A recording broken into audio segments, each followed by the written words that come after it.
అయినా తెలిసి తప్పు చేయకూడదు, తప్పుడు మార్గంలో వెళ్ళకూడదు. ఒకవేళ మనకు తెలియకుండానే తప్పు చేసిన, తప్పుడు మార్గంలో వెళ్ళినా ఎమ్మటే మనం గ్రహించిన వెంటనే అక్కడే స్టాప్ చేసేసి మన లైఫ్ని కొత్తగా స్టార్ట్ చేయాలి. కానీ మనం చేసిన తప్పు ఎవరు చూడట్లేదు, నడుస్తుందిలే చల్తా అని చెప్పి అట్లాగే తప్పులు చేసుకుంటూ పోతే మనం తప్పులు నెక్స్ట్ లెవెల్కి వెళ్ళి ఇంకా పెద్ద తప్పులు చేయడం అలవాటు అవుతుంది. ఆ తప్పులు ఎక్కడికి దారి తీస్తాయో, మన లైఫ్ని ఎక్కడ నిల్చోబెడతాయో అప్పుడు మన చేతిలో ఉండదు. కాబట్టి ఎవరైనా మన ద్వారా మొదటి తప్పు జరిగినప్పుడే దాన్ని సరిదిద్దుకొని మనం సరైన దారిలో వెళ్తే మన లైఫ్ అనేది సూపర్గా ఉంటుంది. 90% of the people in India wealth మీదనే ఎక్కువ ఇంట్రెస్ట్ పెడుతూ ఉంటారు.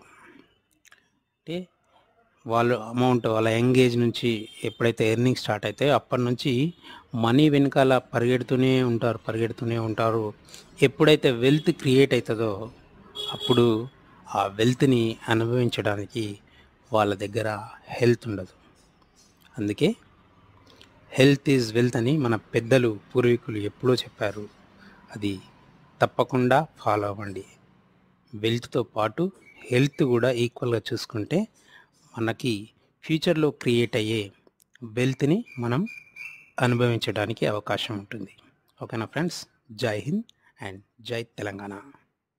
నిజం కూడా తెల్ల జుట్టు లాంటిదే. తెల్ల జుట్టుకు ఎంత రంగు వేసినా సరే ఏదో ఒక రోజు బయటపడుతుంది. అలాగే నిజాన్ని ఎన్ని అబద్ధాలతో కప్పిపుచ్చినా ఏదో ఒక రోజు నిజం అనేటువంటిది బయటపడుతుంది. కాబట్టి నిజాన్ని చెప్పడానికి ఎప్పుడు ప్రయత్నించండి. దాని ద్వారా లాభం వచ్చినా నష్టం వచ్చినా అది ఎమ్మటే జరిగిపోతుంది. సో ఫ్రెండ్స్, ఎప్పుడైనా సరే నిజాలని నిర్భయంగా చెప్పండి. హలో నమస్తే, this is Mahesh from VMK Telugu brain. పొద్దున్న లేస్తే ప్రపంచంలో ప్రతి ఒక్కరికి కావాల్సింది డబ్బు.